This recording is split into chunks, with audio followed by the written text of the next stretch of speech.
Bryce Duskin here on the Rural Radio Network, and at Husker Harvest Days, we're joined with the fine folks from the Nebraska Bankers Association. We've got Brad Coyne. He's the Nebraska Broadcasters Chair, Regional President of Midwest Bank in Lincoln. Mark Linville here on my left. He's the Nebraska Broadcasters Chair, Nebraska Bankers Chair-elect, President and Chief Executive Officer of First State Bank in Randolph. And finally, Richard Beyer, the Nebraska Bankers Association President and Chief Executive Officer. Gentlemen, good day to you. Thank you very much for stopping by our booth at Husker Harvest Days. Brad, we want to start with you and set the stage for the Nebraska Bankers. Am I reading this right? 1,000 locations across the Cornhusker State? Yes, good morning, Bryce. It's great to be here and help celebrate Nebraska's ag industry. Nebraska banks have the privilege of being a key business partner to our state's leading industry for well over 150 years. We have 172 commercial banks in the state and over 1,000 branches throughout the 325 communities in the state of Nebraska serving agriculture across the state. I want to zero in a little bit more when it comes to serving agriculture, and certainly an agriculture state. How do the Nebraska Bankers do so? And let's be honest about what 2024 looks like. It's going to be a challenging year ahead as we move into 2025. It's going to be a little bit different this year than what we've enjoyed the past few years. But our banks are dedicated to serving and supporting all of our friends in production agriculture. So we'll work through it. There'll be a few challenges up ahead, but just like we always have in the past, we'll work through them with as a partner. Yeah. I want to bring up the Acre Act. What can you tell me about that? Well, this is a bill that's been introduced in Congress that's a very important piece of legislation to Nebraskans. It's the Access to Credit for Our Rural Economy, or Acre Act. And in summary, Acre will make financing for ag real estate and rural housing more affordable by allowing certain ag real estate loans and certain home loans in rural communities to be federally tax exempt. As a result of that, interest rates on these type of loans, ag real estate loans and qualifying rural housing loans, may reduce by as much as 1 to 1.5%.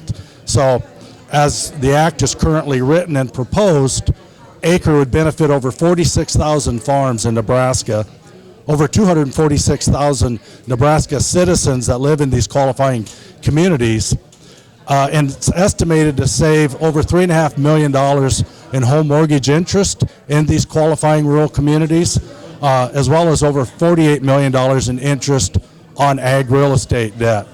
So we encourage every Nebraskan to support Acre, and they can do so by contacting their House of Representatives members, Congressman Smith, Flood, or Bacon, and Senators Fisher and Ricketts. That seems like a big deal. I appreciate you shining a light on that timely topic here during Husker Harvest Days. Again, Brad Coyne, the Regional President of Midwest Bank in Lincoln, joining us. I want to also bring into the conversation Mark Linville. He is the Nebraska Bankers Association Chair-elect, and as I mentioned, President and CEO of First State Bank in Randolph. I want to talk about in-school programs. What's the importance of reaching youth at the school level, and how are the Nebraska Bankers doing so? Sure. We just developed we being UNL and the Nebraska Bankers Association, just developed a new program that's aimed at our grade school age kids, K through 6, and it's basically a program to incentivize kids to save.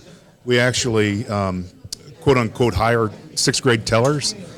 We interview them for the job, and we put them in the grade school. We put a teller line in our grade school, and our 6th graders are our tellers. They keep track of the deposits and do all the work for us, of course, with the supervision of some of our bank operations people. But the goal is to teach kids systematic, frequent saving, the importance of saving long term. And so we reward the kids with frequency of deposits as opposed to the dollar amount. Not every kid has the same resources. And so we encourage kids to make frequent and systematic deposits, and they're given rewards as they meet those goals. But it's been a really good experience for both the tellers, learning a little bit what it's like to be a banker or a teller, and really good for the kids that are learning to save along the way. How'd they do? I have to ask. They've done great. We have a little bit over half of the grade school that's utilizing the program. Okay. The program's in over 60 school districts already. If your school district does not participate in the program, reach out to your community bank, your local bank, and ask, we're interested in this. I can't imagine that they wouldn't be thrilled to get that started in their local school district. Build up a lot of literacy, finance literacy, which obviously is important as those youngsters getting some hands-on experience, but also have to imagine that is a good chance to get them introduced to careers available in banking. It absolutely is, and Nebraska banks are looking for employees. It's such an important topic in this day and age, and typically when people think of bankers, they think of debits and credits and accounting and whatnot, and that's absolutely true. But at the same time, there's so many more careers in banking than just the debits and credits. That we are looking to hire IT people, we're looking to hire human resource people, we're looking to hire representatives for personal banking and compliance people. And so if you have a skill, I can assure you that there's a bank in Nebraska looking for you.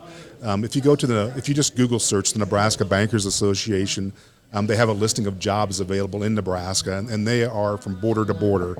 And so we are looking for you. And so go reach out to your local bank or visit us online at the Nebraska Bankers Association's website. Well, thanks for that information. I appreciate it. Let's round out our conversation, bringing Richard Beyer into it. He, of course, the Nebraska Bankers Association President and Chief Executive Officer. I heard this ad on the radio the other day, one of our stations, highlighting Banks Never Ask That, public awareness initiative. And that's so important every single day. I think all of us are getting text messages from you name it, trying to scam us out of whether it's money or get some information.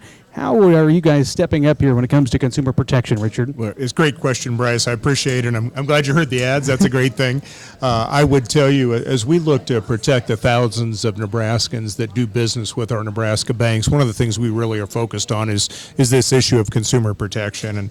And that's really focused on making sure that our citizens and our customers understand that your bank is never going to call you or text you or email you asking for personal information. So we would encourage our fellow Nebraskans, if they get those calls or texts, to ignore those. If you get an email, block it from your system, because quite frankly, that's not something we're ever going to do. I would also encourage folks, if they've fallen victim to that kind of a situation, get into your Nebraska bank early and often to make sure you're communicating with them and putting appropriate protections in place for yourself and your family. Yeah. Well, finally, let's end the conversation here. As an association, I'm sure you get to do lots of different things that we've spotlighted here. One that people might not think of is combating human trafficking. What's the role of the Nebraska Bankers? Yeah, great question, Bryce. I would tell you, as part of our work in consumer protection, as we worked with law enforcement and the Attorney General's office, it really came to light that Nebraska has a bit of a challenge in front of us, and that's in the area of human and sex trafficking. And so we have partnered with law enforcement, our banks across the state, as well as Nebraska's philanthropic community, to create the HALT Fund, which is really designed to halt human trafficking before it starts. Unfortunately, you think maybe human trafficking or sex trafficking is a urban issue, but quite frankly, it's occurring clear across our state, and it's causing some significant challenges. And so our industry stepped up to take a lead in cooperation with the law enforcement community. And if we have our fellow Nebraskans wanting to get engaged and learn a little bit more about the issue, they can go to the haltfund.org, HALTFUND.org, and learn more about what we're doing to try and get out on the front end of this issue. Well, this has been such a great opportunity to catch up with the three of you out here at Husker Harvest Days, learn about all the latest work of the Nebraska Bankers Association. Again, to my left, Mark is joining us, Richard in the middle, as well as Brad at the end. Gentlemen, thank you very much. Enjoy the rest of the show. Bryce, thanks so much. It's been great being with you. Here on the Rural Radio Network, I'm Bryce Tuskett reporting.